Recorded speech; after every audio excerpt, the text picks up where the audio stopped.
You can see God in anything your reflections in. I can find God in anything I'm reflected in. You can see God in anything your reflections in. I can find God in anything I'm reflected in. You can see God in anything your reflections in. I can find God in anything I'm reflected in. You can see God in anything your reflections in. I can find God in anything I'm reflected in. To see the world they know outside. I can close my eyes and see all that and way beyond. When these trials of life come heavy and these obstacles get hard, feeling like I need some answers, I just go and talk to God. I just go and talk to God when I'm looking for guidance. Need more than sight, need vision, need direction when I'm blinded. Then I start that conversation with that voice I hear inside me. And that conversation starts with a voice inside that sounds just like me. When I talk to God, you can see God in anything, your reflection. I can find God in anything. When I talk to God, I see God in anything. When I talk to God, I find God in anything. When I talk to God, my daddy said don't ever assume, ask questions. It's ironic it was that advice that helped the song happen. It was also that advice that led me to my life's blessings. That same advice helped me make it through life's lessons. It was that advice that separates grown-ups away from children. That advice can be the difference from knowing or just believing. It was that advice that brought the gavel down on my decisions of breaking the mental chains of these man-created religions. The faith and belief, nonsense, the biggest scam ever. I hate to say it, I swear it's one hell of a mental illness. No other time. Why we do it with these religions? The fact that COVID's killing while all of these guys is missing. Hide and seek, peekaboos, guys playing games with you. I'ma just assume he ain't got no COVID miracles. Maybe he ran out after making the donkey talk on them stories about a guy walking on water tides. Simply a distraction to keep you away from you and to look outside for a God when the God is inside of you. When you close your eyes at night to pray to that voice you talking to. When you ready to face the truth, you realize that voice is you. You can see God in anything your reflections in. I can find God in anything I'm reflecting in. You can see God in anything your reflections in. I can find God in anything I'm reflecting in. You can see God in anything your reflections in. I can find God in anything I'm reflecting in. You can see God in anything your reflections in. I can find God in anything I'm reflecting in.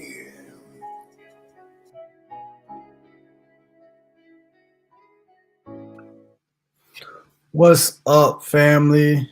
Good to see y'all again. We are here. Welcome to another installment of When the Pastor Has Questions. Y'all, we're going to be a little bit different, changing things up just a little bit as we go forward. So, for those of you who are familiar with what I'm doing in this channel, if you were following on Facebook or what have you, you might be familiar with Dr. Michael J. Thomas. I had him on the show a few months ago, and today, unfortunately, I'm just reporting sad news that he is not exactly doing well. He is not doing well. He is in hospice in an Atlanta hospital right now, and so I did not get to talk to Dr. Thomas, but I did speak briefly with his son, and so that's where this information is coming from. So I'm gonna do the best I can to stay in touch with the family. For those of y'all that are coming in, peace, Joanne, peace, fam. Um, we're going to continue. Um, I want to play a short clip near the end of the conversation Dr. Thomas and I had on the show, and see if we can take the advice that he gave us at the end when it comes to research things along the lines that I deal with here on the channel. And so what I want to do is I want to play that all for you, and I still want to get into this proof. If you are a believer and you also believe that other people like myself should believe that we need to come back to faith, I'm just here to ask the question why, and I want to know what will you present that will convince us that we should change our minds and become believers. Also, I'd be interested to hear for those of us who were already Christians. And then through our research, not just somebody telling us or just simply believing somebody, but going through the information, searching it out, going to look and see if whether or not these things are true. There are so many things that I was taught by the Bible in principle that when I followed them, they led me away from religion in that regard. So I always start off by saying it won't be a long show. Be honest with y'all, really wasn't feeling it today. Just because of course of the day, but it didn't help to also have some other things happening. Like mentioned, Dr. Thomas is on a hospice in an Atlanta hospital. He's not doing too well, and we just want to keep things moving right along in that same spirit that he had when it came to at least putting the information out there. Okay, so let me see if I can cue that up, and I want to play a little bit of that, and then I'm going to talk about it. I am going to take my time. I'm going to stop looking so much at the viewer thing. I just need to take my time and get these videos out. So family, without further ado, I'm going to play a little bit of this video. I'm going to come back to you. Remember, we are not believing anything. We are questioning everything. A question is a question. That's all it is. If you don't get the answer or sufficient answer, then it's okay to leave it right there where it is. Okay. Carl Sagan said extraordinary claims require extraordinary evidence. And Christopher Hitchens, I have these things, I could put it right down there. Carl Sagan said this. He said, extraordinary claims require extraordinary evidence. I still think that makes sense, or the evidence need to be proportionate to what the kind of claim that you're making. But Christopher Hitchens also said, what can be asserted without evidence can also be dismissed without evidence. So to the believers, I'm asking you why. I'm asking for your reason. Most of y'all are just saying, you know this, or look at the Bible, or doesn't it make sense to believe it? I'm saying no. We need more evidence. So let me see if I can share this video. Again, this is just my 2 cents to recognize and also appreciate Dr. Thomas for what knowledge he was able to impart unto us during my show and any other time. All right, give me a second, y'all. Okay, I'm just gonna play this part right here. Let me make sure everything is good before I share that with y'all. 1 second. Present, share screen, clone tab, share the audio. All right, y'all. Let's see. But I'm gonna ask Doc this question and take as much time as you can, Doc, on it. I'm not gonna interrupt you.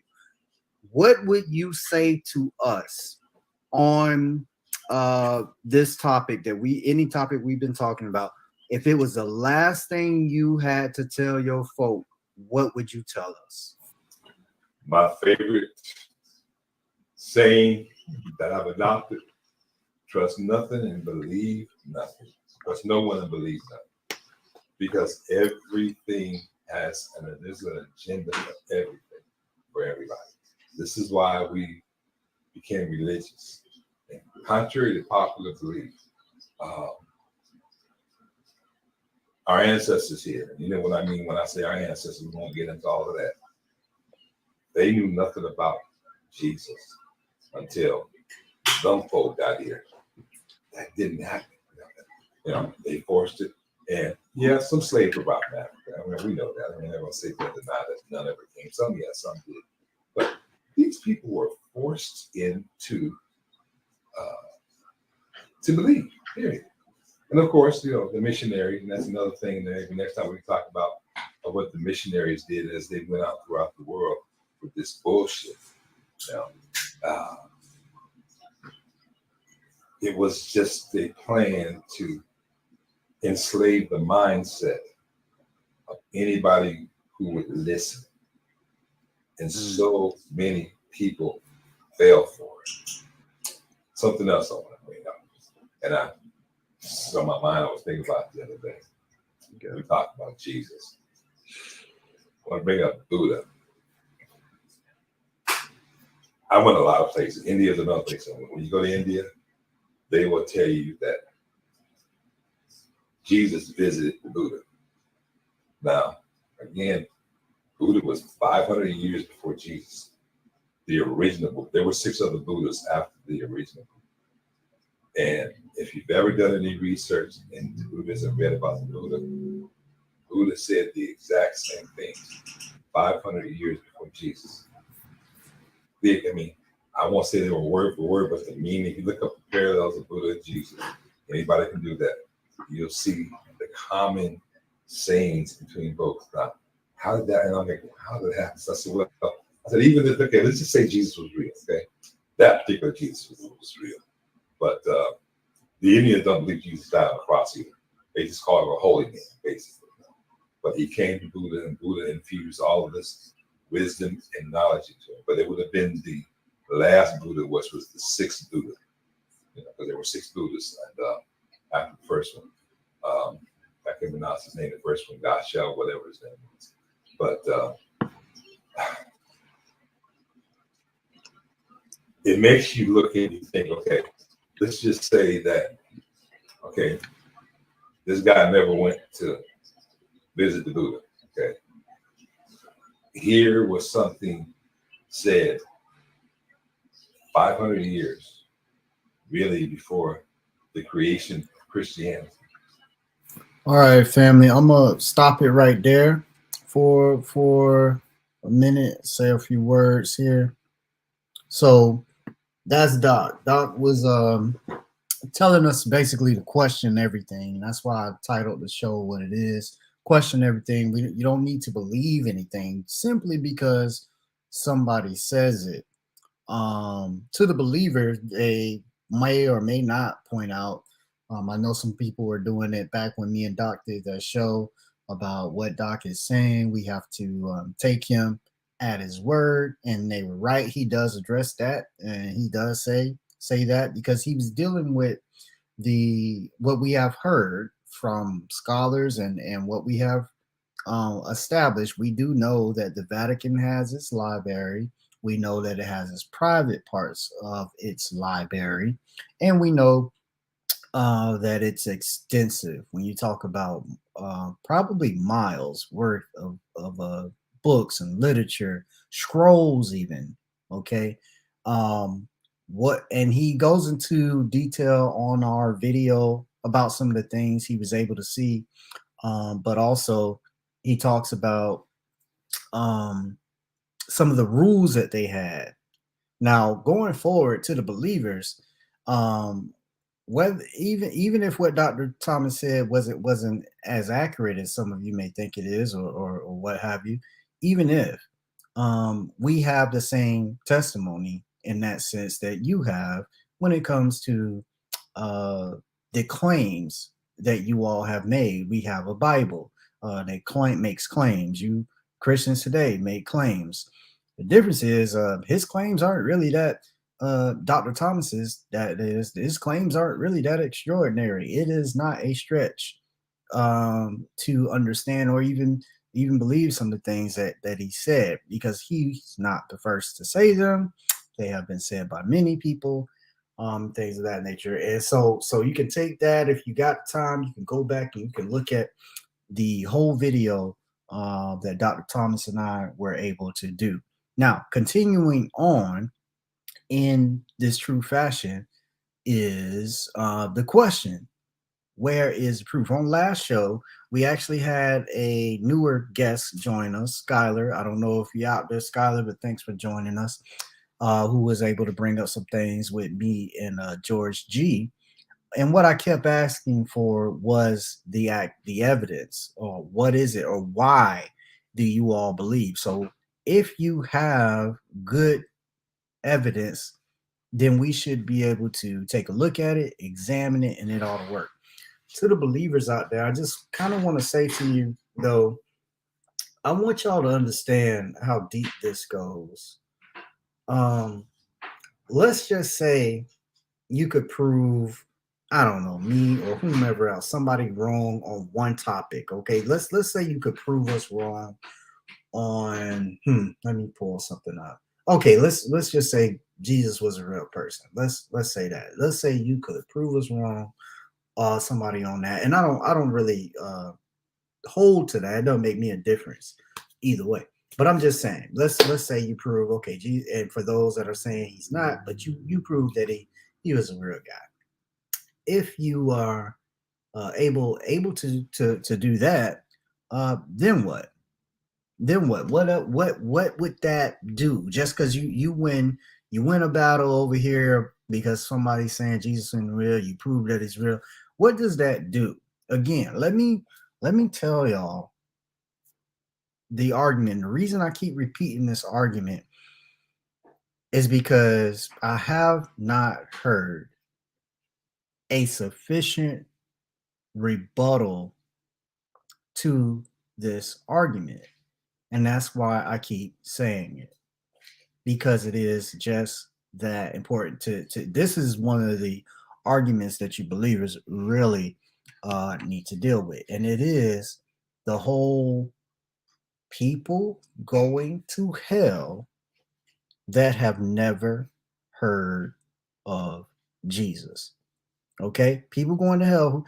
Doc said it even in the video, that little clip of the video that I played. He alluded to how there were people here in the Americas, and the people here, the original people. By the way, Halito to my family, OCO, OCO, excuse me, y'all. To all the people out know what I'm talking about. To all my people that are doing research on uh, the Americas and the history of it. But anyway, Doc alluded to that when he said that there were people here and they didn't know anything about Jesus until the other people came, or until the Europeans came over and started teaching them about Jesus. Now, what's true is they had burials, they had tombs. Those people here in America, those people had deaths. So people have died, okay, after the resurrection, and they did not. At some point in history, people died in the after the resurrection, and they had not heard this story that Christians feel that they are so that everybody in the world has heard it. And I, that has really been frustrating me, that Christians think that everybody in the world has heard this story. I think it's really it's almost like being a bigot in some sense, because you just assume that everybody in the world has access to some story about a guy that was born of a virgin and what have you, and God is his father, whatever. This is what they you want everybody to believe, but you want them to believe it without anything outside of the book that makes these claims in the first place. It's not even that your book is the problem in that sense. It's just that that's where the claims come from, best we can tell. So we need something outside of that that will make the same claims. So it's one thing to say Jesus didn't exist and then go get a source and say, okay, he exists. It's another thing to say, okay, maybe he did exist. But did he raise Lazarus from the grave? Did he get up from the grave? Did any of these miracles, these events, these actions that went against nature and physics and everything else in science as we know it, did it really happen? Okay. And if you say you believe it, cool, believe it. But that's not the question. The question is, did it really happen? Or is it just simply that you believe that it really did happen? Okay, cool. You believe that. So why should everybody else believe what it is you believe? Why is that? Why should we believe that this happened? We have no good reason for it. And the one witness that you have in the form of a Bible is littered with issues and mistakes. You don't have a witness that holds this up. This is why, if you're simply going to believe what's told to you or said to you that already agrees with your viewpoint, if that's all you're going to do, then hey, go and have your way at it. But even to the believer, I bet you don't do that with anything else. I bet you do that when some of y'all don't even do that when you get your fast food. People tell you that you got what you asked for in the bag. You don't even check the bag. You just ride off, and then hey, you either realize later they got it right, or you either realize they got it wrong. But a lot of us, we will check the bag just to see if what we wanted is really in the bag. Christians, y'all not even checking the bag. You are trusting that what you have been told is the truth. And again, we keep saying this, and we're gonna keep doing it. The reason you think this because you were told to believe something by someone who is to be trusted by you, probably a parent figure, a grandparent, or whomever raised you, or your guardian, whatever the case was. 9 times out of 10, somebody trustworthy, somebody you depended on as a child, told you to believe these things and that these things were in fact true in reality. And there you are.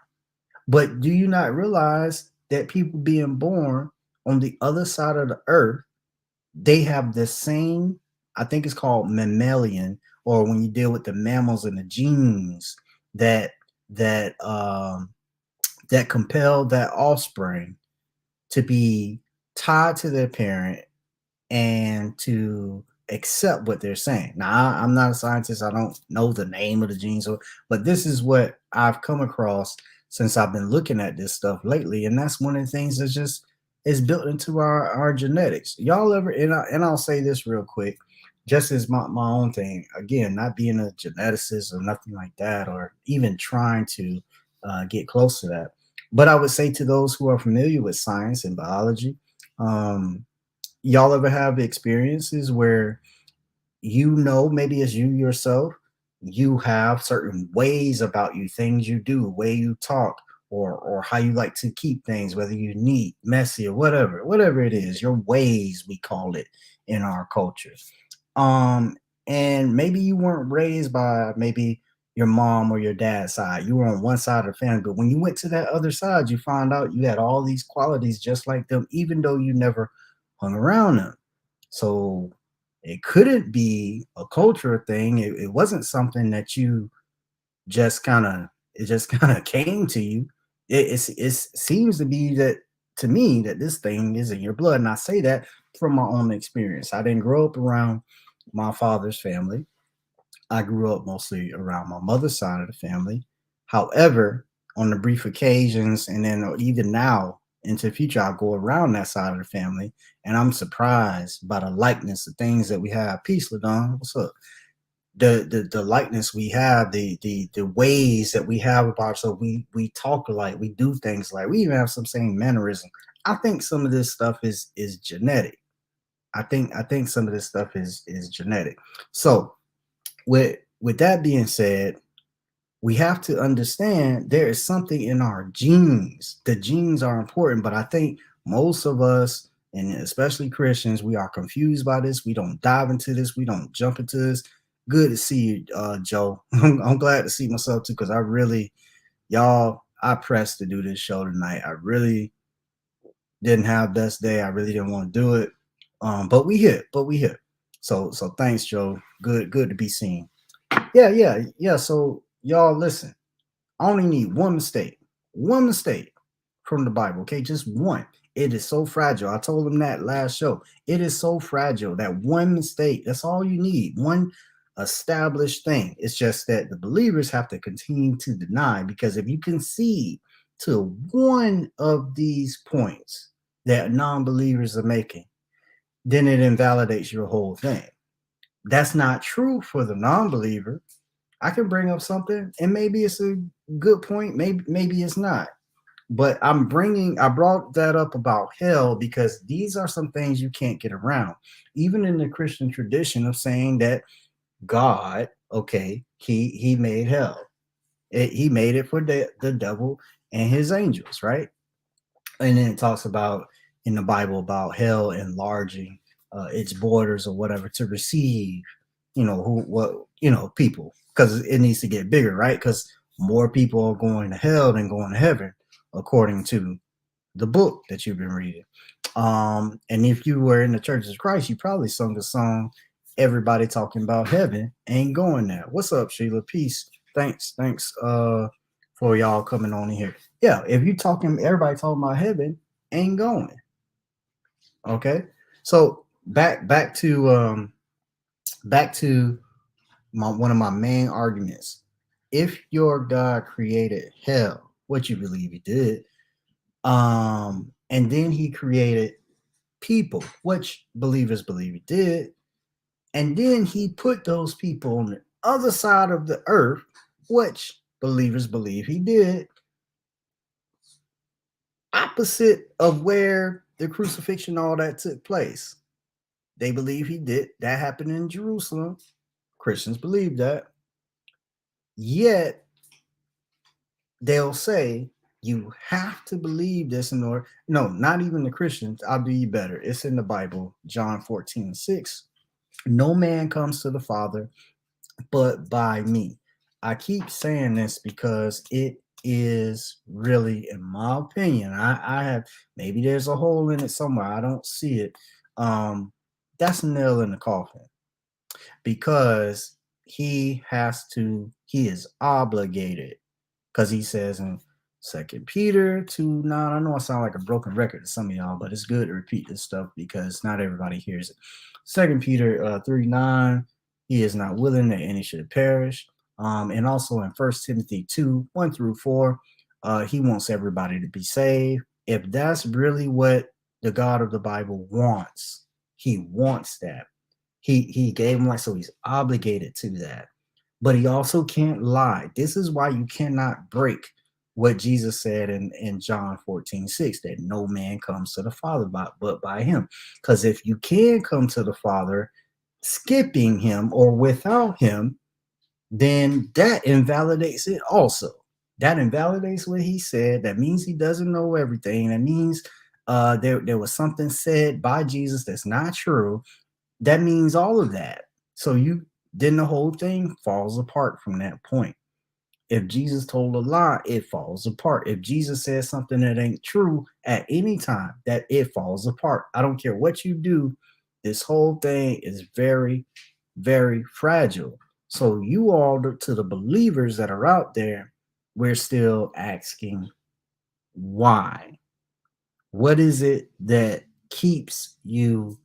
Well, I probably shouldn't say keeps you believing, because some of you believe just because you believe. But for those of you who think you have some evidence for believing all of those claims that are in the Bible, let me know. Maybe you even have your own claims. Now, while we're chewing on that, while y'all thinking about that, I wanted to see if I could bring something else up that Dr. Thomas, not only he said, but something that he's going through. He said in the video, this is recent. I may be able to play it because he has it up on his site. But Dr. Thomas, he said to us, he said this on Facebook. He talked about how he's starting to see things that really aren't there. Now he was in his mind, he seemed to be in his right faculties, but he's telling us, he's telling me and you, that he was looking at a blank wall, and he could see pictures on it. He was seeing people that either he hadn't met before or people he knew from some time ago. I saw in the comments that nurses call this sundowning, sun like sun downing, like down, sundowning. And I bring that up because I'm just wondering about, with all the organs and things going on with Doc, the way that they're going, I'm wondering about what's happening in the brain. And if this can happen, and it's happening to Doc, he told us what was happening to him. For those of you who say we should believe the testimony of those who were there in the first century, why should we believe it? Why would we not think that some of these people are grieving over somebody they love? And I know it's not specific to Dr. Thomas' situation, but some of these things are similar, and when talked about in this light, and maybe more conversation can be had about uh end of life, and people very close to people, okay, that are near the end of life. Look at the case. If you believe that he was real, the disciples saw him get horrifically killed and all this kind of stuff. Um, and then why is it so strange to think that they would have had visions or thought or felt like they did see this individual alive or whatever? There are stories about all of that that are not um far-fetched, that are not in the Bible. People have these type of things happen to them on a regular basis. Okay, when they lose loved ones. Okay, some people have it happen before they lose loved ones. So just wanted to put that out there. Now the thing with the Bible being sensitive. So that was my first one. You cannot separate the God of the Bible from hell. He created it, right? And now I used to think that it was just to send people to hell because they were wrong, right? Well, first thing is you got to prove that this God is and that this God has jurisdiction over everybody. That's the first hurdles you got to start jumping. This is probably mostly to the believers. I'm just telling y'all what you need to do. Now, some believers, they just say, I ain't worried about it. But the Bible, you can't really just not worry about it. The Bible tells believers to be ready to give a reason, an answer to the reason of the hope that is within you. That's what the Bible tells you. 1 Peter 3:15, or is it 2:15? One of them 3:15. You got to be ready to give an answer for the reason of the hope that is within you. Most Christians, be real with yourself. You cannot do that. You cannot do that. And the reason you can't do that, I'm sorry, y'all. Joe said he worked at an ER and end of life is crazy. I can't imagine, man. It's got to be. It's got to be. Anyway, going further. Okay, so we got the hell thing out the way. Let's go to my next argument. My next argument, that's a big one, and this is one that was presented by the scholars. You have a book, because I used to believe that the Bible was inerrant. It's the word of God. It shouldn't have mistakes in it, right? That's what I used to believe. Until you understand that it does. Okay. And then it's a very smart people that this is what they do for a living and can prove that it does. The most well-known one is the pericope adultery, the woman caught in adultery. The reason that's the most well-known one, because that story is just a very popular story. It's like in every thing told about Jesus of late. It's not in all of the gospels, but it is definitely in all the movies, okay, where Jesus picks up that he says, he who was without sin cast first stone, and everybody go away from him. Now that's not that according to scholars, that didn't happen. Okay, I don't care. Even if you want to say, okay, it was in the text, but we don't know where it should be in the text. If you don't know where certain things are in the text and things can be moved around, who's to say that certain things are out of order, in order? That is not a preservation, even if it is moved. Any change from what it was originally supposed to be means you can't say the word of God is unadulterated. And that's one of the words we love to use in the churches of Christ. The word of God is unadulterated. That means unchanged, untampered with, and just as it was from the very beginning. You cannot make this claim with the Bible. Even Christian scholars that know better would not even say that. They still have their faith, but they would not say that the Bible has remained unchanged since the time it was put together. They don't even say that. It's just the ignorant person in the pew. Yes, I say ignorant because it just simply means you don't know something. And people in the church, I'm thinking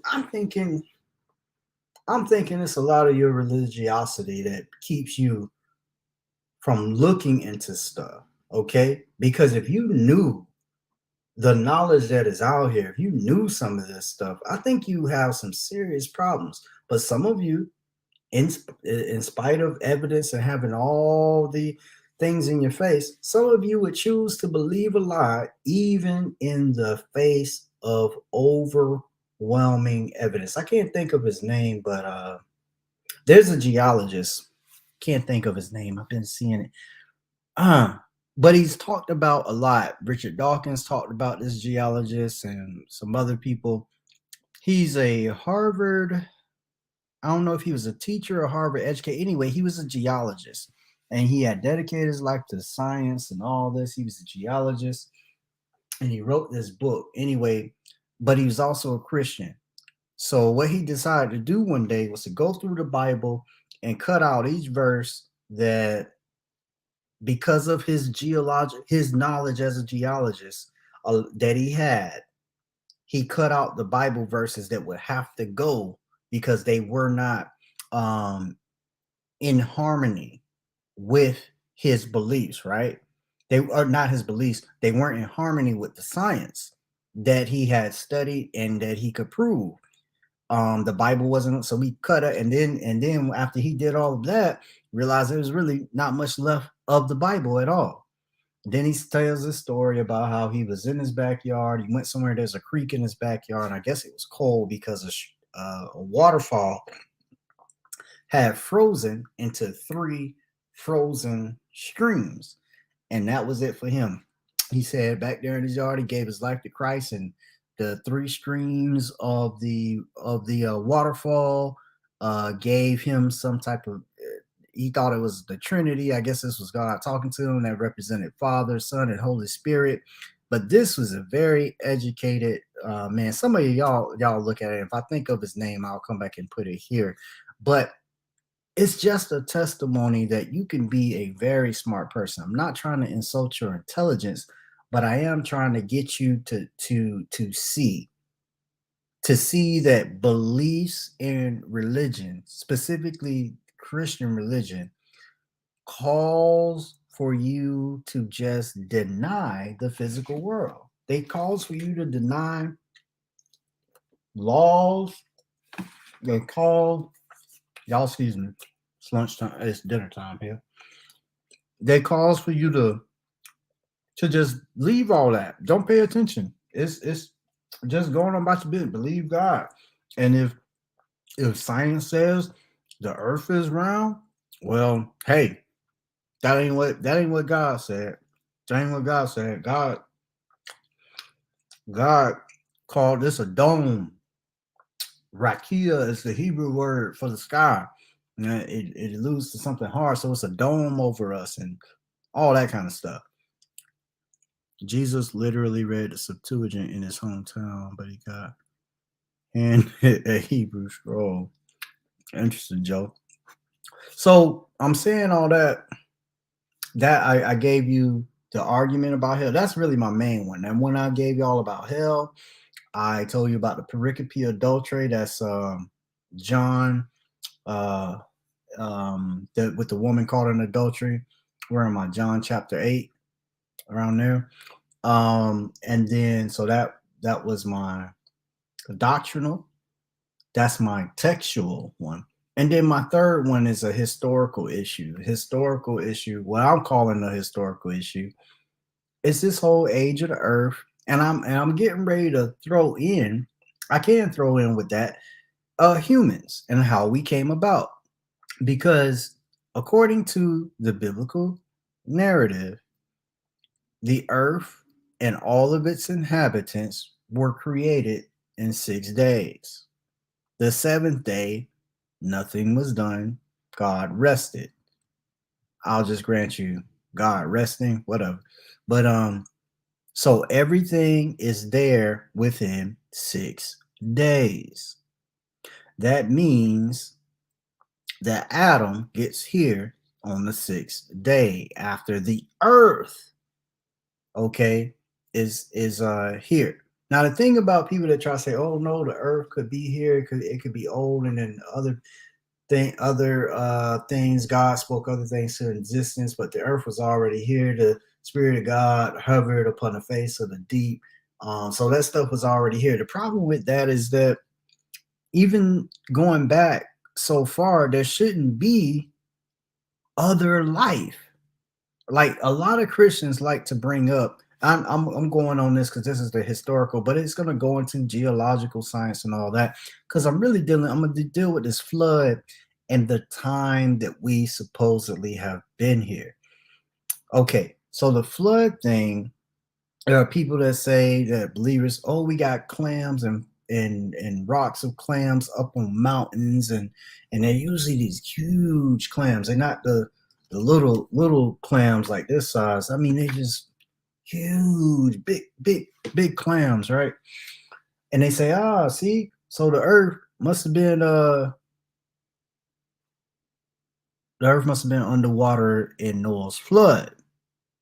Now, that part of the earth probably was underwater at some point, but I'm pretty sure it was a lot longer ago than I think they give us what they say the flood was what about 4,000 years ago, a little over 4,000 years ago. I'm sure that clam lived a lot longer than that. Why? Because the geologists and the people that study this stuff have models that work, and we know that the mountain ranges are places where continental drift being a thing. That is true too. And I used to think Pangea is true too, finding this out. But where the earth has either come together in the past and caused those lands to shoot up because they're pushing against each other. Where did they come from? From the bottom of the ocean. Now, before the believer gets too far out there, and I may not. I hope I'm explaining this, on the elementary level because that's the only level I know it on. But I have heard this. The believer could go research it, but they may not. Okay, the thing about it is that these clams that are up there are usually enormous. But here's the other thing: even if let's just say the Earth did flood, okay, it was Mount Everest was covered by the ocean. Let's just say that did happen. How did the clam? How did the clam? They still had to go up the mountain in the water. It's a clam, a big one at that, but it still has to somehow, in the time of the flood, after that water started falling, somehow this little clam goes from the bottom or wherever you want to say it was, unless you're going to say it was already up there. But if you say it was already up there, then that invalidates your claim to Noah's flood. So you can't say that. You have to say it got up there during Noah's flood. The problem is it's a clam. How did it get up there? If Everest was already as high as it was, or whatever mountain you're finding these clams on, those mountains were already existing. That's what the believer believes. Yet then you get all this water. So you're telling me you're gonna have a whole bunch of clams up on top of a mountain? Because they usually find these clams, this is like groups of them. So that doesn't even that doesn't make sense to me. I would need to hear from a geologist and a marine biologist. How would that happen? These huge clams going from the bottom and getting all the way up to the top of that mountain because the earth was flooded by water. I could understand maybe you find some fish up there. Maybe you can find a whole whale skeleton, okay, that was in the water and died it landed upon the mountain or something, not making sense when it comes to the clams. So for those believers, when you go out there and you see that stuff and you hear about clams being up on mountains, be careful with that, because that does not prove that Noah packed him and his family and all the animals and species in the earth into a boat and floated around for a bunch of days, then released them on Mount Ararat, and here we are. That is, I believe this stuff. So whatever I say about it, I'm saying about myself at least at some point, right? So I think that's just ignorant. The story you don't know, and I will admit, at the time when I did believe this, I was one of those saying science ain't got it right, even though I hadn't looked into it. I was saying, oh, this ain't true and that ain't true because God said, and that was my reason. God, well, I wasn't even worried about it because God had already told me how it went. So what I'm worried about? I already know. Oh, how we got here? Oh, I know. Dust. Dust. God picked up dust, breathed into man the breath of life. Done. We don't have to talk about abiogenesis and the origin species and the relationship between, primates and stuff like that. We don't have to talk about that because you already settled it. Now, why did I bring that up? Because religion also stunts your learning. It stunts your learning. If those are the things that you believe in, it stunts your learning. And not only that, if you're a promising, beautiful scientific mind, like the geologist I was pointing out earlier, and he chose to go with religion. This man is no longer, no, as far as I know, he's not pursuing his career in geology. And from what I understand, had a real bright one. Could still probably have one if he recognized that the science he has is true. And this is another thing I want to say to believers. I'm building like this. I'm not gonna hold y'all long. I seen we had about 9 people in. I know I was supposed to stop looking at it, but I'm not gonna wait too long because I want to I don't know if I can get back. I want to get back into maybe some of the things that Dr. Thomas was sharing with us on my show. Let me see. Some 8 people populated the earth after the flood. How? 22 cubits caused a global flood. How? Joe Smith is asking the right questions. I'm really interested into the believers that say it was a worldwide flood. To answer that question, there's one. I don't. Richie, you may or may not see this. Richie Garfield. Shout out to Richie. Richie, I think he's in New York. And Richie, I would like for him to come on. He mentioned Noah's flood to me specifically. I think we inboxed about that, Richie. So maybe not tonight, but sometime here soon. Come on through, Richie, and let's talk about this flood. So there it is, y'all. My big three are, I don't know what to call the first one. It's a doctrinal issue dealing with hell, but that's my main thing. Hell. And then after that, we're talking about a textual issue. That means the Bible itself has a problem. It has mistakes. It has the addition I told you about. If something's been added, I can the whole book of Enoch possibly taken out. If you can put whole stories in and take whole books out, I need to know why y'all think it's the perfect word of God, and that it still came from God if man is able to change it and take stuff out of it. That doesn't make sense. I think it was Psalms 12 where God promised to preserve his word. So putting things in different places, taking things out, putting things in, or just moving a passage of scripture from one book to another, or from over here where it's supposed to be to over here, all of those are changes. That means it is not as it was from the beginning, and it is therefore not what believers think it is. Now, I get it. It is very hard, even when you have these facts. I think it's, let me read some of the comments. There should have been skeletons on those mountaintops as well. The purpose was to kill all mankind, except for Noah. Do you know, Sheila? That's a good point. I think that's a good point. Is y'all what? Let me put that up here. The reason I think that's a good point because I was talking about the clams, and never mind hundreds of thousands of maybe human beings that would have been on Earth, maybe even millions that would have been on Earth at 4,000 years ago, just for a little over 4,000 years ago.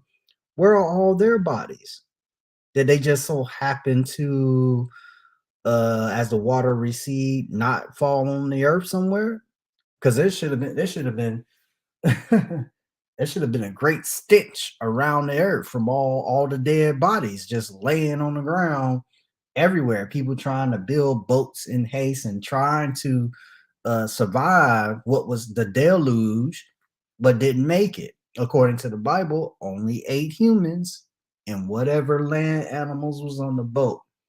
I can grant you that maybe the water, you know, I don't know about this. Maybe y'all can. I just thought about this because I know the water composition has to change. Okay, but let's just say it was enough salt and enough going on in the water that the sea animals that we have today could have lived. But from what I understand, y'all fact check me on this. This is I don't know, but if the salt in the water goes down to where it's almost like fresh water, certain um marine animals can't live in fresh water. Am I right, y'all? Y'all check me on that. And vice versa. Certain freshwater animals not able to live in the salt water? I don't know. Y'all check me on that. Y'all check me on that. There should have been, but that's a great point, Sheila. There should have been bodies all over the planet. Okay, just laying out, decomposed from whatever. Even if all the flesh was gone, there should have been skeletons and human bones from everywhere. That is an excellent point, Sheila. Excellent point. No bones in the wilderness, Joe. Joe is bringing up so what Joe is bringing up here goes into one of the secondary things of my that I claim is the Exodus. That's another huge one though. The Exodus is a very big one. If you're a believer and you're out there and you come across this, I'll challenge you, just like I was challenged. Do some extensive study on the Exodus. Now I will say this, and it's not always easy to do. It's hard. I'm trying to build this show, so I'm gonna be transparent with y'all and tell y'all where I'm going. But the book I'm reading, Let There Be Gaslight, written by Brady Goodwin Jr., talks a lot about evolution. That's why I've been looking into it a lot. So I'm just saying, evolution for a long time was a topic that even after okay, I came out of the church, I was afraid to look at because I didn't know what I would find. I wasn't necessarily against it. I just had a thing. It was just I was just afraid to look at evolution because of what it might tell me. And I want to encourage all of you out there, no matter what side of that fence you fall on, go and look into it. Go start off with your YouTube, okay? Check people out. Check out Richard Dawkins, of course. He's probably the most famous evolutionary biologist.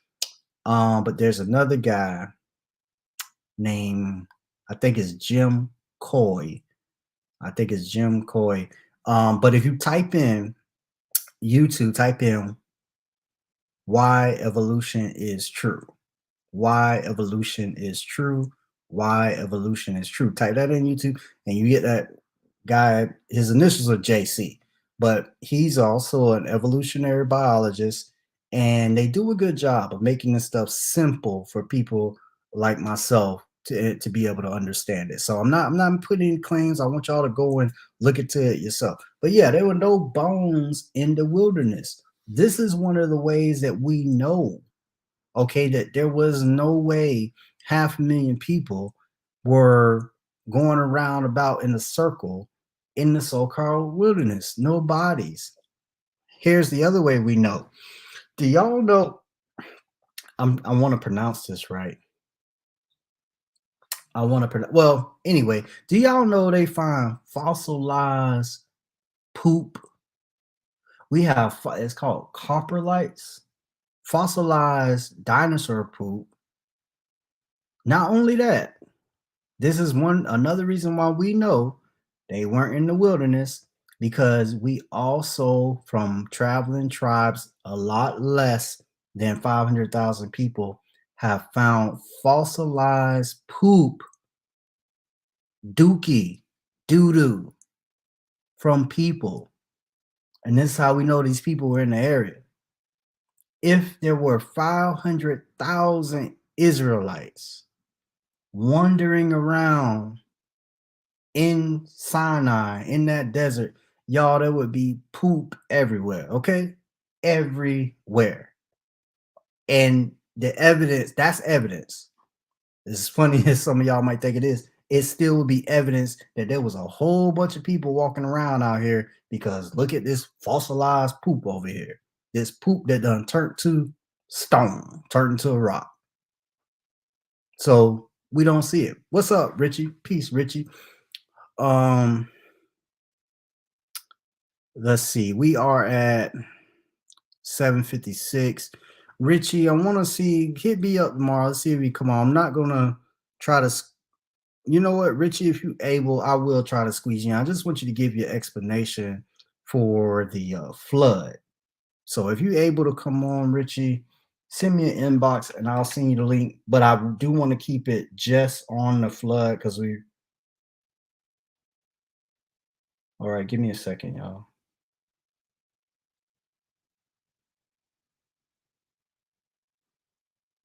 Okay, I was just checking a text from Dr. Thomas' son, just making sure there was no new information.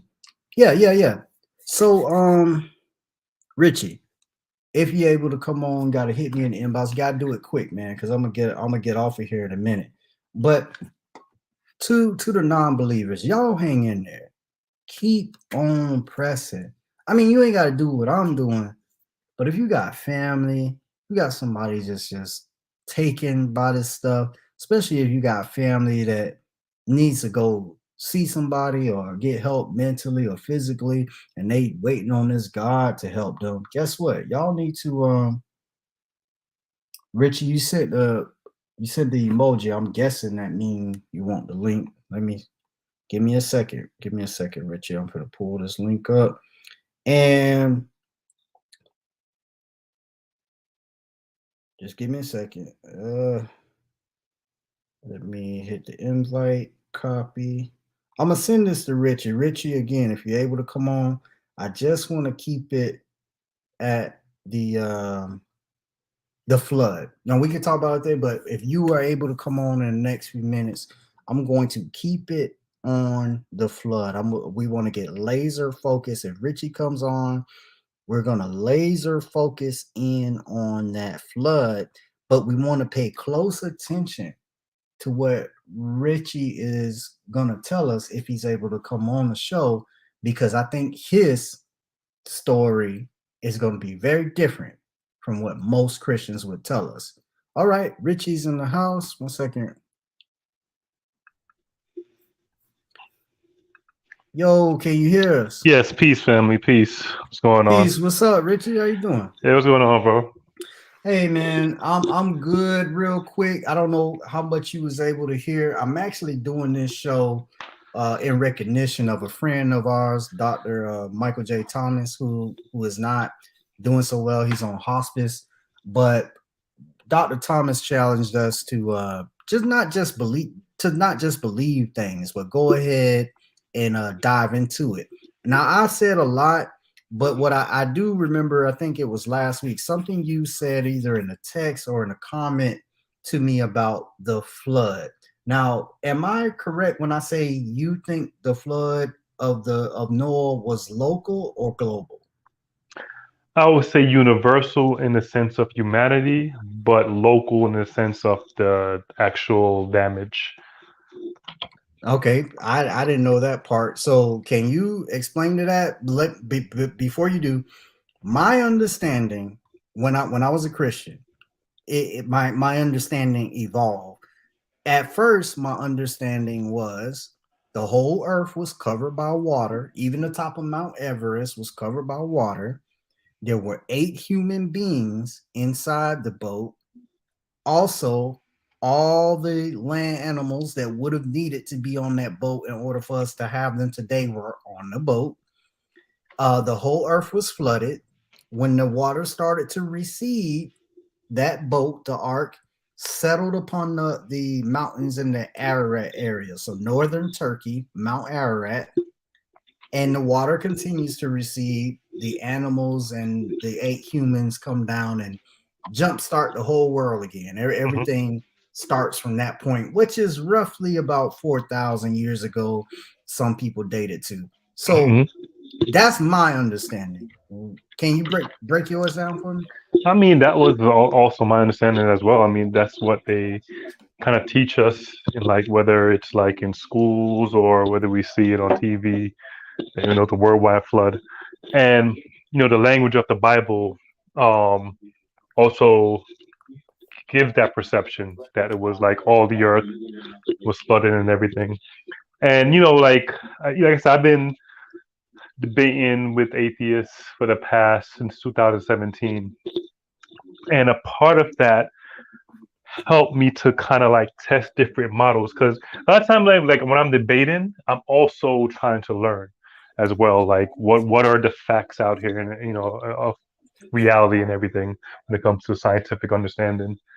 So I remember, like, I would like come up with a scenario for how the flood model could work, and scientifically speaking, a worldwide flood could happen, but you're gonna need a lot of factors for that to you know make mankind strive after that. So my first perception was that, we have evidence that all the continents were one continent, or what they will call Pangea. And that, so in my mind, that, 5,000, 6,000 years ago, Earth was one continent, the flood happened, and this is what allowed all the animals to come onto the ark. When the flood happened, the waters from the deep broke all the continents up. You have this rapid plate tectonic activity going on and everything. So I remember I would debate with atheists and stuff, and he was like, "Yeah, that's fine and stuff, but then you're gonna have a big problem right there." And he was like, "What you gonna do with all that heat? Because we know that the heat friction from when the Earth's crust is moving. Like if you're proposing that Earth's crust is moving at that fast rate, then you're gonna have a big heat problem afterwards. So then, like, no matter what, you're always gonna have to like resort to like unscientific, unverified phenomena to say this, like, God made it happen. But you also had the models where people, um, they say it's not a Pangea model. It's basically like still the contents were the same way they were, where they were before. But the issue with that is, like, how did all the animals get to Australia, America? A lot of problems with that too as well. But then I started to, like, look at what the Bible is really saying.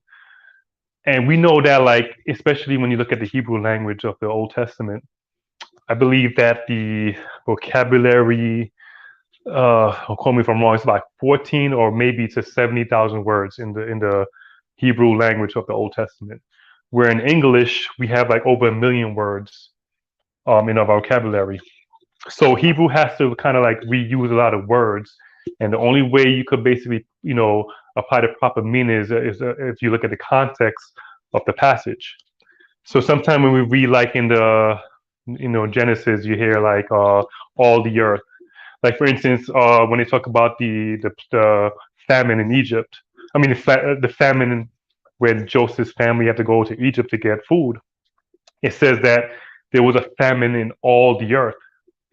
But when we read that, even back then when you was a Christian, I don't think we assume that you know there was a worldwide famine in South America or North America.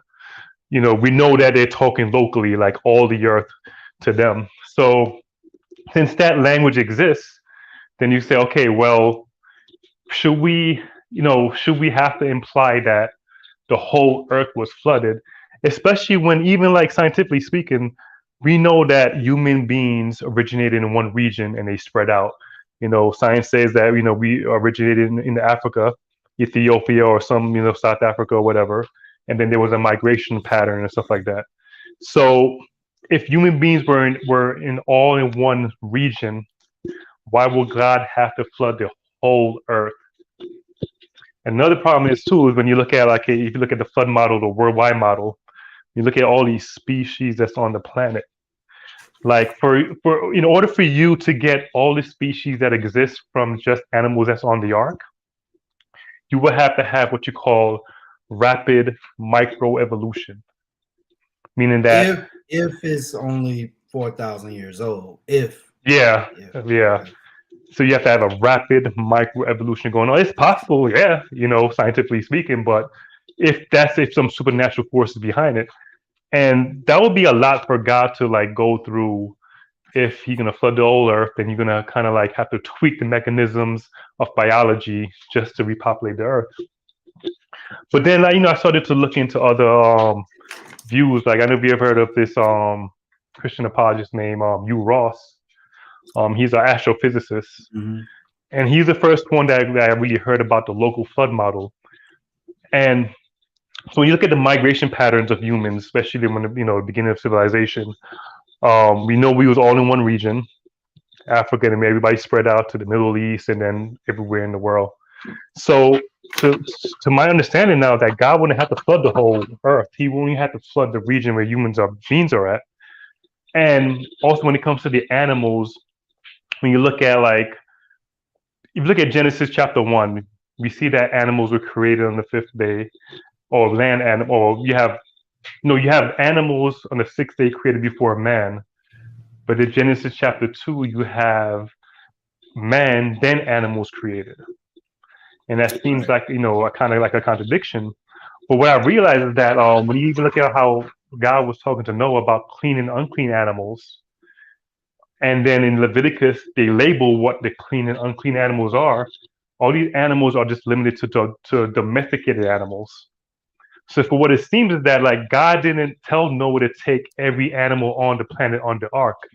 He told Noah just to take the animals so that he could restart, the human population in a local area. So that's how when I look at the flood model now, I go with this model where it's a local flood, Okay. but every human being died still. And then after the So flood, yeah. you say every human being died. What did the other humans die from if it wasn't because of the flood? What did they die from? So like, every human being will have to die in this flood because one thing the Bible is clear on is that all human beings descended from the sons of Noah, and this is where you get the table of nations. The Egypt, Mesopotamia, all these nations came from the sons of Noah according to the Bible.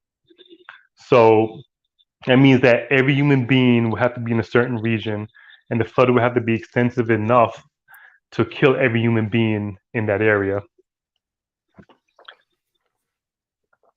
So if I understand you think the flood. Let me see if I can summarize what you said.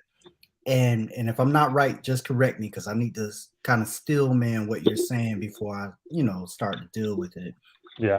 Okay, so what I hear you saying is that the flood was local, Hmm. not worldwide, but it seems that Noel took animals, at least in his immediate vicinity.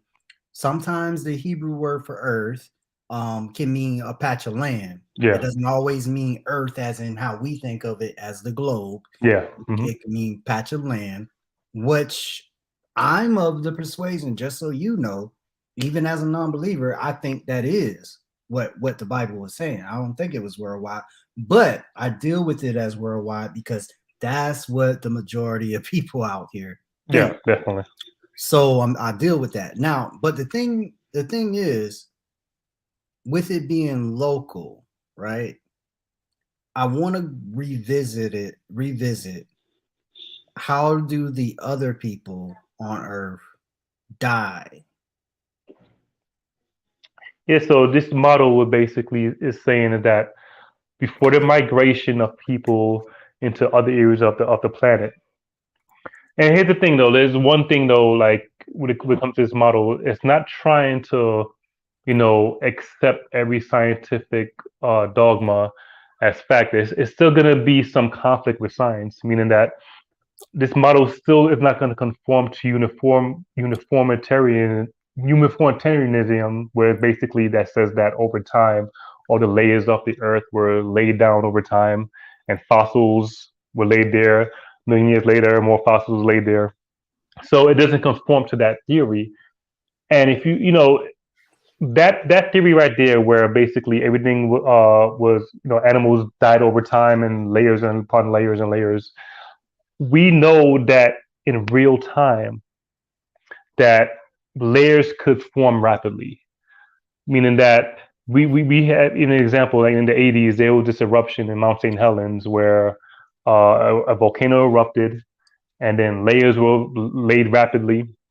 And then when we go back and date these layers were dated to be millions of years old, but we know these layers were laid recently. So it's still not going to conform to the uniformitarianism model. You say But that there's something out there I can go find dealing with the eruption on Mount St. Helens. Did you yeah, say Mount Mount St. St. Helens? Helens, it Okay. was erupted in the 80s, but when they go back and date those layers, the layers date to millions of years old. I mean, the reason is because they're saying because the rock is that old and stuff. But what that proves is that even though the rock could be that old, it doesn't mean it was laid a million years ago. So that when we look back at history and stuff, we have to make that assumption that everything that we see buried in the fossil layers was basically laid over millions of years, instead of basically it being like local events that happen and bury these Well, fossils. can I say that in that I haven't gone and looked at this in detail, but when it comes to the rock and things of that nature, not being a scientist, Mhm. my understanding is this: the geologic column deals with the things we find in the sedimentary rock, the things in the rock, not Yeah, not the rock itself, but the things we find in it, those yeah, fossils and things of that nature. I find it a little difficult to believe that geologists couldn't tell the difference between something that happened in the 80s hmm and something that happened hundreds or thousands of years ago. The reason I say that is because I don't know if they were using radiometric dating. hmm I could be wrong, but I think radiometric dating deals more with the dating of the rocks yeah, itself yeah, than when something happened, an event.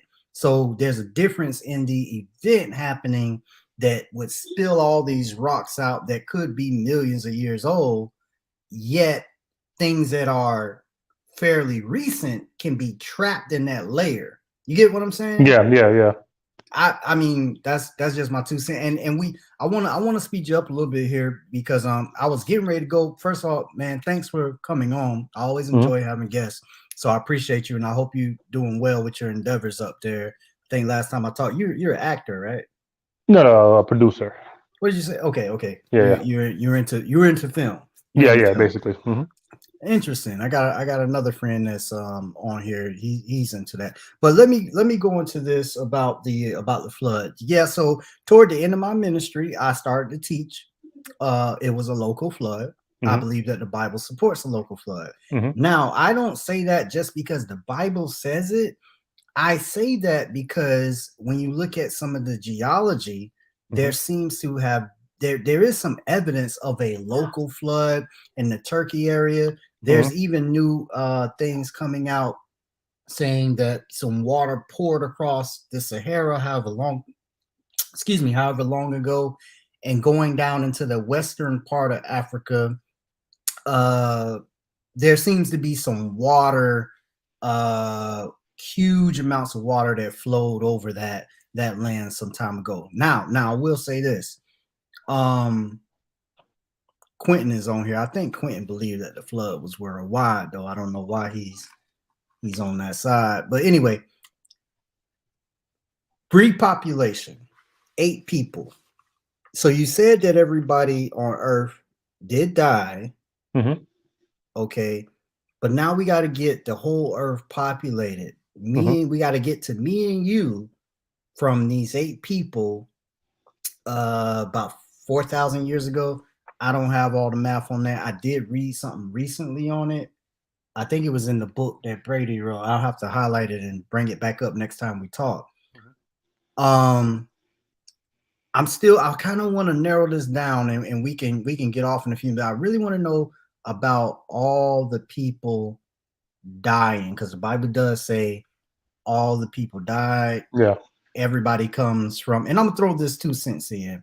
Hmm. For those that might see this and whoever this video comes across that believe in the curse of Ham, and so Ham's grandson was to be a black person, and I'm just saying, if Ham was black, then what do we think his daddy was? And I mean, that didn't make sense to me. But anyway, I'm just throwing that out there. But I really want to know from you how these people died, Richie. Hmm. How did they die?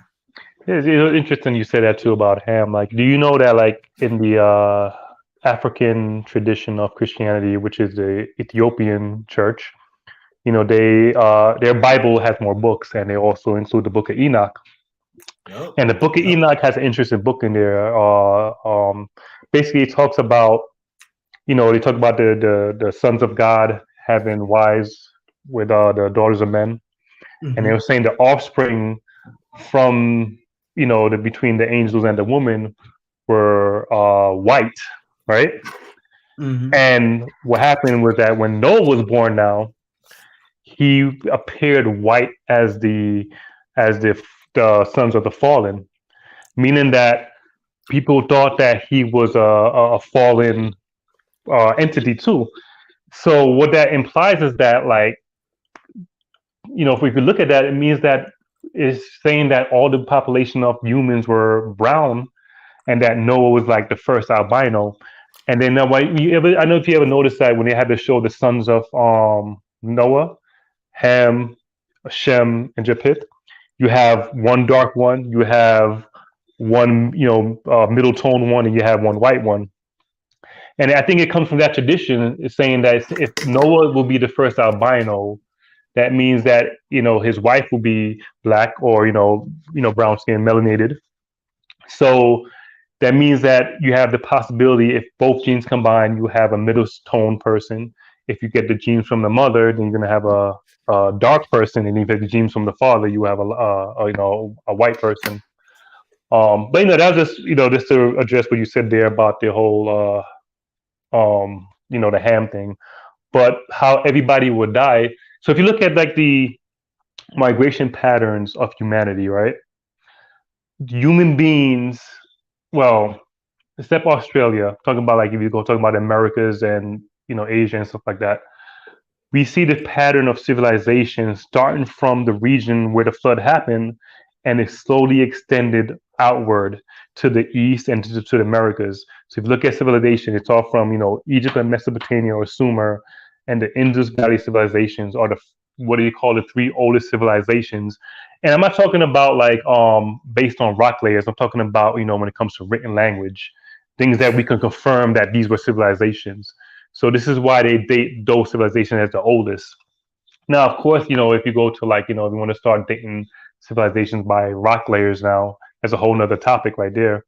But you do see the pattern of migration of civilization go, like, where you say, I think that's eastward. And they say that they came through the Americas on the Bering Strait, and then so you have the Aztecs and the Mayans, and their civilizations begin around 100 BC, 1000 AD. So technically, what I'm saying is that it seems that, like, the biblical migration pattern matches what we see in the pattern of civilization. So I don't see no contradiction in that sense. Now, when it comes to, like, repopulating the earth now, you have, if you look at the Masoretic text, which is the Hebrew Old Testament, Mm-hmm. from the time of Noah to the time of Abraham. So now when we get to Abraham now, Egypt is already an established civilization because Abraham goes to Egypt, right?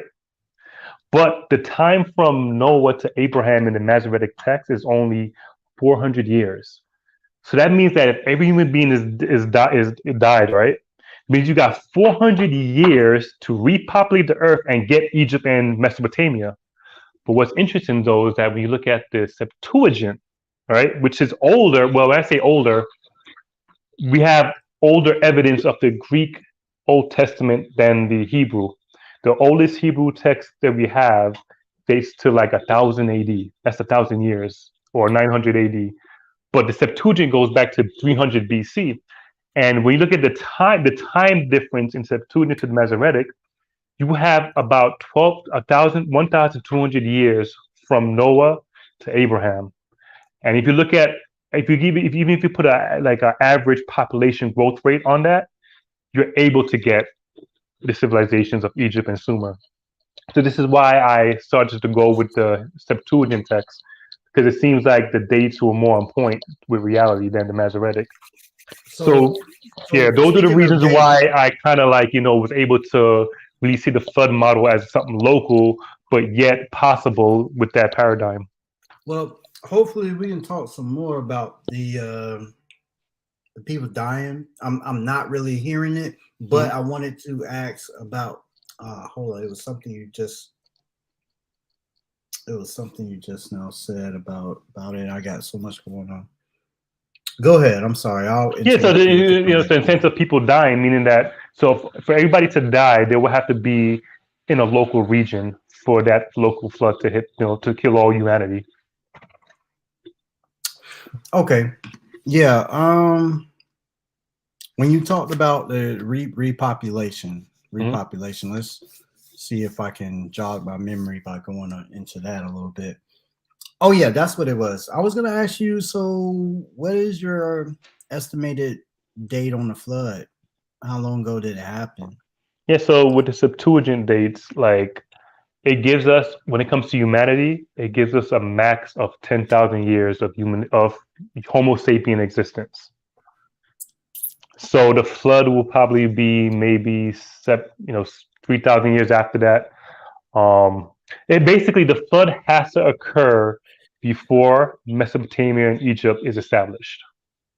So you can't have a flood after Egypt.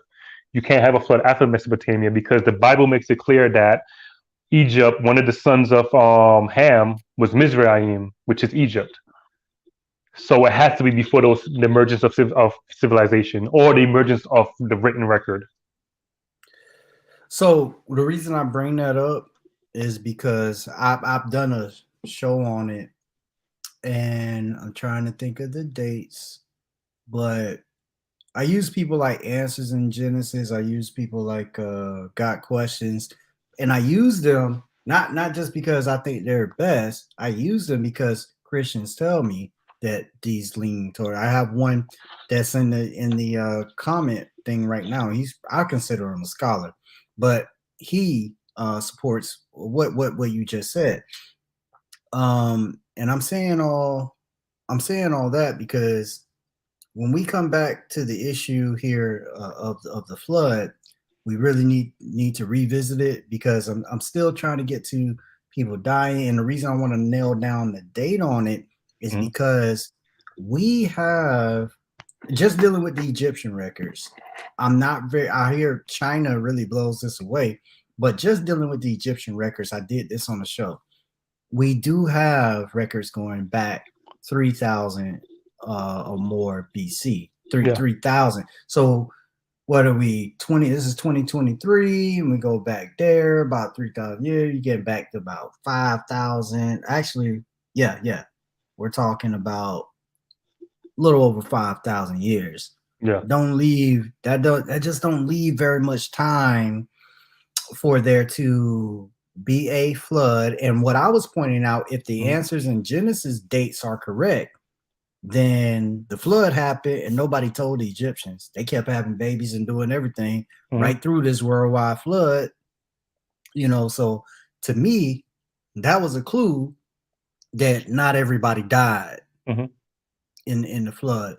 But you still say that by the time they got off the boat, everybody else elsewhere in the world was dead? Yeah, like I said, the Bible sets itself up to put it to basically make the sons of Noah be the founders of these civilizations. So if the Bible is saying that like Mizraim is Egypt, that means that he is going to be the founding father of the Egyptian civilization. Whether if they want to call the first pharaoh Pepi the first or whatever, they or no name or Namor the first. Not yeah, yeah. I was gonna say Yeah, Namor. Yeah, Pepi is another that's first dynasty. But yeah. So basically, with the Septuagint, especially with the Septuagint text, it gives you 1,000 years from the sons of Noah to establish the Egyptian civilization. And 1,000 years is a lot of time to establish civilization. When you look at human history, we establish civilizations. If we, like I said, if you believe that we're intelligent beings from when we were, first put on this earth, then yeah, we have the ability to establish civilization and go okay. on. But if you believe, like I say, we evolved and stuff, then of course you have to subscribe to the uniformitarian worldview, meaning that and look at I believe that the universe, just so off the record too, it's kind of related. I do believe that the universe and the earth is the age that we date it to be. But the Bible makes it clear that humanity is only 10,000 max years old because we have like the genealogy of Christ to Adam in Luke. So even if like me accepting the old earth, it's still not going to basically try to make it fit with every scientific observation or every scientific theory that we see out here. But even with the earth, I said this before you got on. Mhm. What we're told in the Bible is that Adam was formed, at least in Genesis 1, Mhm. Adam was formed on the sixth day. Either way you slice it, he Mhm. was formed within days of Mhm. everything else being brought about. Yeah. So it seems to stand reason with me that Adam would, in the biblical view, only be about 5 days older than everything else. Yeah, if you basically take the days of creation to be 24-hour days, then you basically count the genealogy from Christ to Adam, add 2,000 years, then add plus 5 days, and that's how most people get the younger age of the universe. But if you look at what Genesis is saying and what we know about reality today through science, right? Like for Okay. instance, the ancient people relied on the sun. The sun, the sun was their source of life, and the sun was everything. For them to even perceive of a day in the ancient mind, you would need the sun to exist. But I find out how in Genesis we're having days even before the sun comes on the scene, It right? says we are. It says we are. But go ahead. Yeah, I'll make your point. What's that? Go ahead. I'm Okay. sorry. Go ahead. Yeah. Make your point. Basically, it says that we are having days even before the sun comes on the scene. So if I basically say, all right, how if I'm taking what we know about science and the earth and everything like that, right? The only way I could get a day in the Genesis model is if the earth is round and if it rotates. Because if you look at it, what really gives us a day? It's not the sun that gives us a day. It's the reference, from the Mm-hmm. rotation of the earth to the sun in the sky. Right. So boom, if you have an earth on day one, you have, and you apply the, reality into the Bible, you can say, well, yeah, so far reality is not contradicting because I have a round earth and it spins on axis. And basically the author of Genesis is saying that he saw an evening and a morning. So basically he saw a cycle of light and darkness. And we also, when you look at Genesis, right, we don't assume that when the writer is, jotting down what he's claiming to see God do, right? We don't assume that the author is going through a full 24-hour day to write these things down. We're assuming that he's seeing these things probably within a moment of time, right?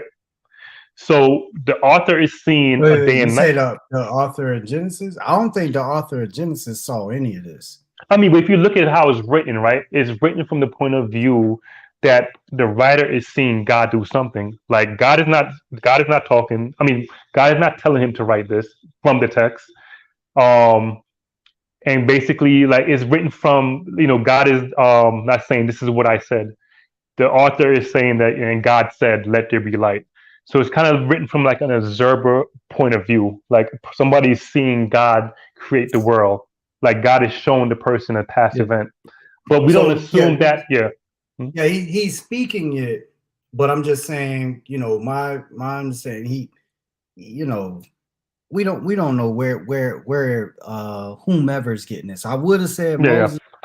I'm not so sure Moses wrote it, Hmm. but I do know that the Bible says Moses was trained in all of the wisdom and knowledge of the Egyptians. He did grow up in Egypt according to the narrative. I don't think he saw any of this. At best, he would have gotten some kind of creation story from Egypt Hmm. because that's where he grew up. And, Unless you and it's radically different from the Egyptian creation story. Is that, it's Egyptian different in some respect. is they use a lot of anthropomorphic, things in Egyptian mythology, meaning that you have, people having sex with the universe, and Tefnut, busting out the universe from his sperm, very anthropomorphic to human nature. But here in the Genesis account, it's like you don't have no anthropomorphic things going on. It's like it kind of resembles the scientific method, that it's like step one, Earth, step two. Like you have no base. The only, if you, like I said, as in, if you, from the atheist point of view, you're gonna say, yeah, the only magical being in this is God Himself, right? But you don't have like God saying the earth, the ocean spoke to the sky and fell in love and they merged and then was born Chronos. Like, is none of that in Genesis. But you know what though, Richie, and I'll have this convo with you. We're at 8:30. I'm gonna get ready to go Yeah, soon. yeah, yeah, no doubt. But you know what? So there have been Bible believers, even Bible scholars.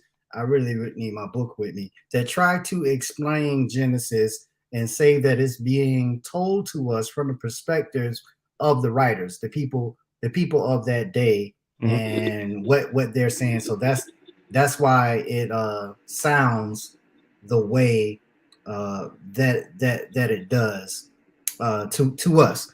However, going back to what you were saying, I'm trying to piece all this together because it was a lot.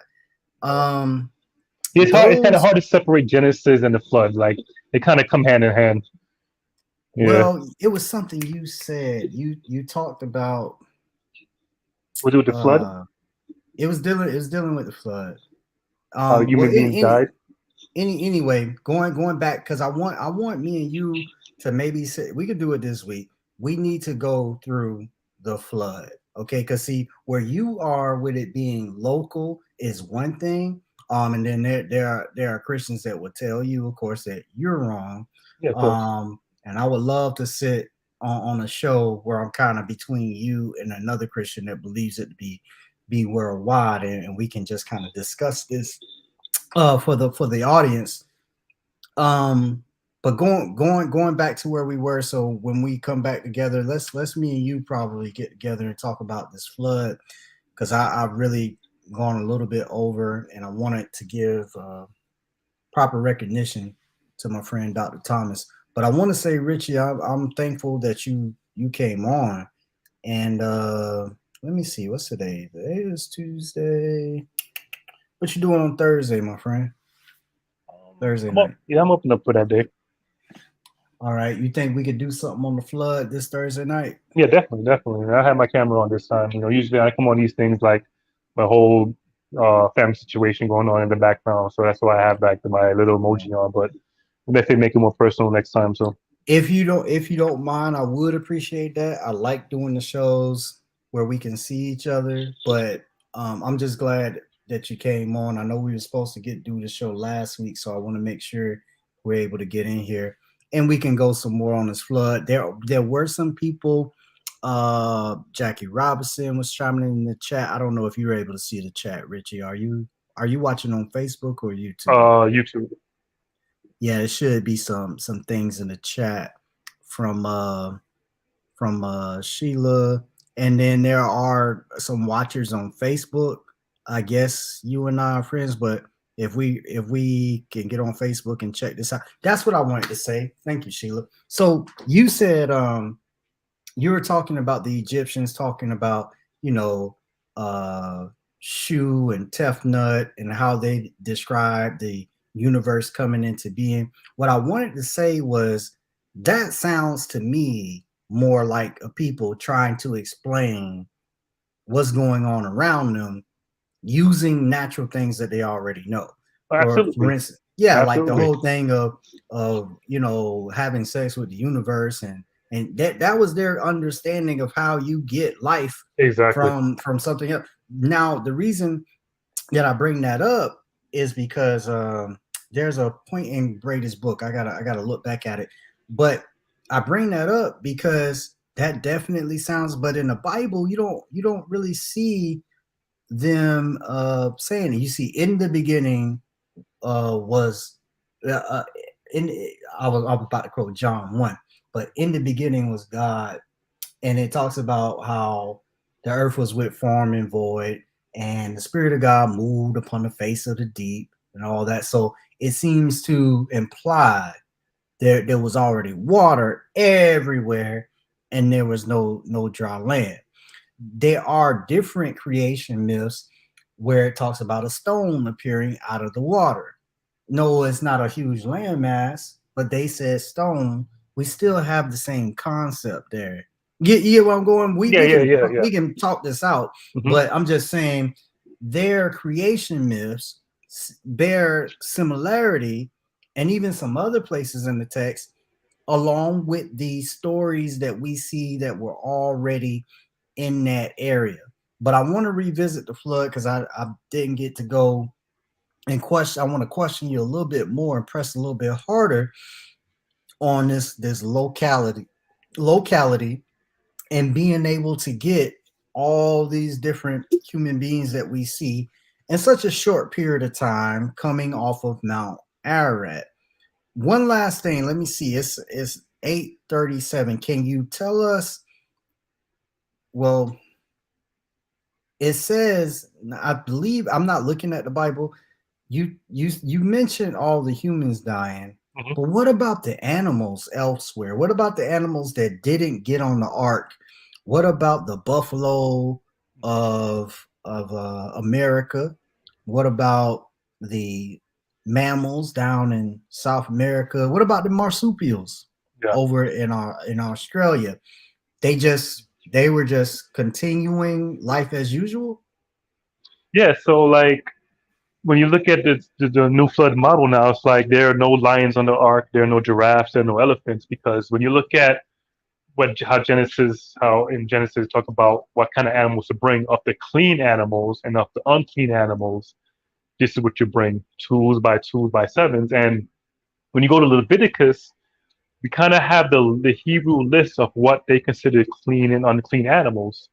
So basically, what this shows is that God was only telling Noah to bring the domesticated animals of his region onto the ark, so that when they get off the ark, because we know that we depend on domesticated animals, to survive too as well. So God won't only provide them the animals needed for them to restart civilization. So, like I said, there are no elephants on the ark, there are no tigers on the ark, there are no lions on the ark, because those are not listed as clean and unclean animals. So those animals were fine where they were. Yeah, Elephants were fine in Africa. They were fine where they were. yeah, Okay, all right. I wanted to get that from you. Well, Richie, man, let's you can do Thursday at 7 p.m. because you're on the East Coast, right? yeah, yeah, yeah. All right, so that'll be our time, and we'll talk before then. We'll do it. I don't know, some examination of Noah's flood, with something we'll call it, but I'll talk to you about that. But listen, man, I'm glad you was able to share and spend some of your time and come on here and share with us, even though we challenge that. But this is what I'm trying to do. I'm trying to bring this discussion to everybody, even though I believe the evidence falls on the other side of the Yeah. fence. And But you with also that, bring like you also bring like maybe someone that believes in the worldwide flood as well, because I'm gonna like you said, it try. all comes down to what the Bible says too. At the end of the day, I'm going to try. I have to say, not too many believers since I have come out of religion will come back on here, but I will check with my usuals. I think you've met George G. George may come on. I think George believes the flood was worldwide. But let me see if I can get you somebody to come on, and if they'll do it, I'll let you know who it's going to be ahead of time. Maybe y'all can talk a little bit before the show. You know, if we can figure that out.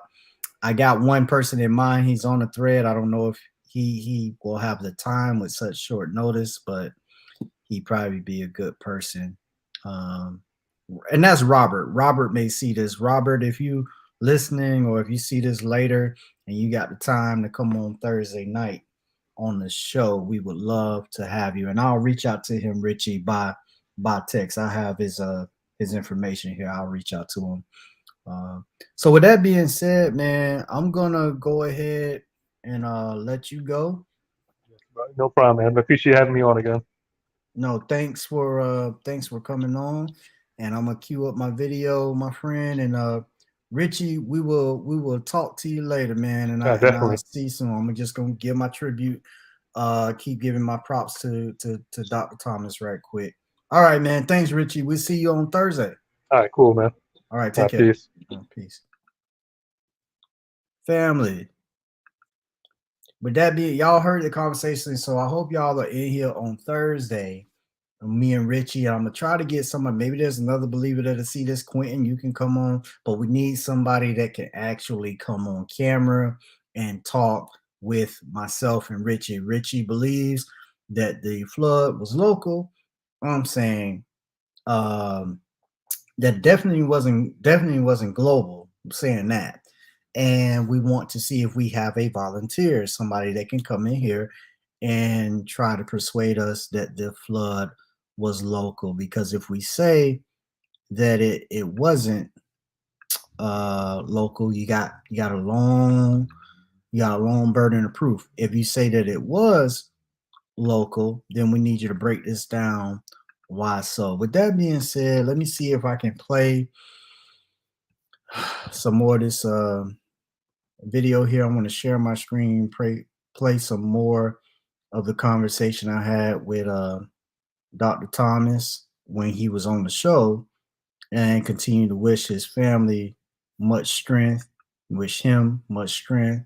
We know things are not looking great, but we remain hopeful to the very end. Let me play this video. Yet Jesus is quoted 500 years later of using the exact same phrases and words that somebody who lived 500 years ago. These are things that when you're studying, and again, and let me say this here and then we'll get off of here. I didn't go to seminary. There's a difference between studying theology and studying seminary. Because when you're studying theology, there's a broad spectrum of things that you learn about. You learn about damn near every religion on the planet. I don't think there's a religion that we didn't talk about when I was in school. Seminary, you just learn Bible, basically. A few other things, yeah, but basically, 90% of it is biblical teaching, which you learn. Theology is a whole lot different, especially when you go to a university or a college. And, not saying everything they say is right, because a lot of it is bullshit, And, I called it for what it was, It's bullshit, period. And, there's some professors that I don't know if they're even alive now, but if you talk to them, they say that's the craziest motherfucker I ever met. Because I questioned and I challenged everything. You just didn't tell me this, and I take it for granted. Because I got enough of that shit, growing up, believe in stuff. That's why, we become religious because we believe. Our parents raised us, to believe this and this and that, and we trusted our parents. And it's not that they did it to us on purpose, but they gave us what their parents gave them, and it goes back and back and back from generation to generation. It's just bullshit that has been handed down for generations. But some of us are willing to accept it, and argue, Jesus was real and Jesus delivered me. How? He didn't exist. I just, it amazes me, you know, we'll get into that another time, but it's just amazing, man, how we've been tricked and lied to and bamboozled, man. I mean, it still hurts me on the inside, trust me, it still hurts to see some of the things, and some of the things that I talk with people about, and I try not to get into too many heavy debates, you know, especially, you know, nowadays. But if I say something, I say what I say, I mean what I say. And like I said, I wish that I could just pull this stuff out of thin air and say, hey, look, here it is. This is, you know, can't do that, unfortunately, you know. So, yeah, it's taken by faith. Of course it is. But, you know, but there's a reason I walked away from a very large, successful ministry, you know, because I knew it was all bullshit. And when I stepped down, I told the people that day, I can no longer stand this pulpit and tell you something I know not to be true.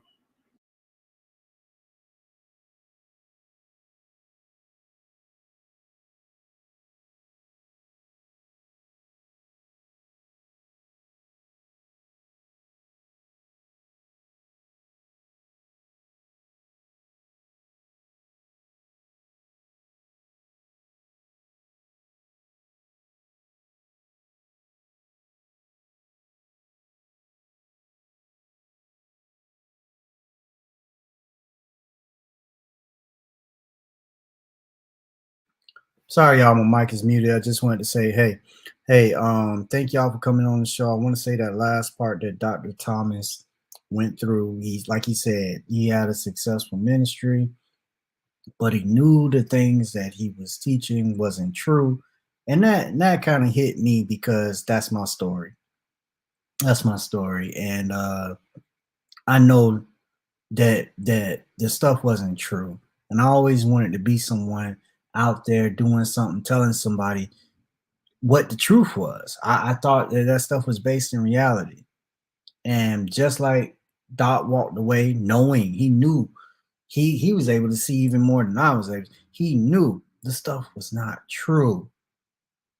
So y'all, to the believers out there, especially if you think us we out here doing it for some type of benefit, I have had some benefit. I have a peace of mind.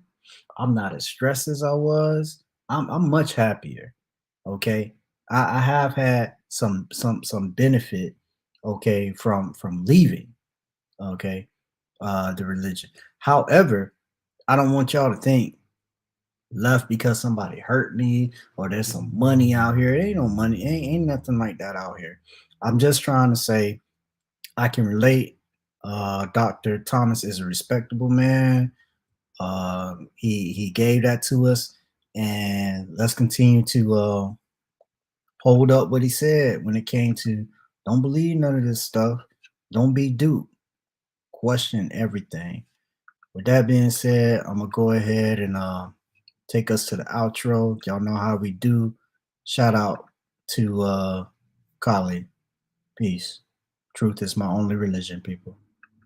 God in anything your reflections in. I can find God in anything I'm reflected in. You can see God in anything your reflections in. I can find God in anything I'm reflected in. You can see God in anything your reflections in. I can find God in anything I'm reflected in. You can see God in anything your reflections in. I can find God in anything. Some people open up their eyes to see the world they know outside. I can close my eyes and see all that and way beyond. When these trials of life come heavy and these obstacles get hard, feeling like I need some answers, I just go and talk to God. I just go and talk to God when I'm looking for guidance. Need more than sight, need vision, need direction when I'm blinded. Then I start that conversation with that voice I hear inside me. And that conversation starts with a voice inside that sounds just like me when I talk to God. You can see God in anything, your reflection. I can find God in anything. When I talk to God, you can see God in anything. When I talk to God, find God in anything. When I talk to God. My daddy said don't never assume, ask questions. It's ironic it was that advice that helped us all. wrong happened. It was also that advice that led me to my life's blessings. That same advice helped me make it through life's lessons. It was that advice that separates grown-ups away from children. That advice can be the difference from knowing or just believing. It was that advice that brought the gavel down on my decisions of breaking the mental chains of these man-created religions. Cause faith and belief, nonsense, the biggest scam ever. I hate to say it, I swear it's one hell of a mental illness. Why we do it with these religions? The fact that COVID's killing while all of these guys is missing. Peekaboos, guys playing games with you. I'ma just assume he ain't got no COVID miracles. Maybe he ran out after making the donkey talk. Or some stories about a guy walking on water tides. Simply a distraction to keep you away from you and to look outside for a God when the God is inside of you. When you close your eyes at night and pray to that voice you talking to. When you ready to face the truth, you realize that voice is you. You got anything your reflections in. I can find God in anything I'm reflecting in. You can see God in anything your reflections in. I can find God in anything I'm reflecting in. You can see God in anything your reflections in. I can find God in anything I'm reflecting in. You can see God in anything your reflections in. I can find God in anything I'm reflecting in.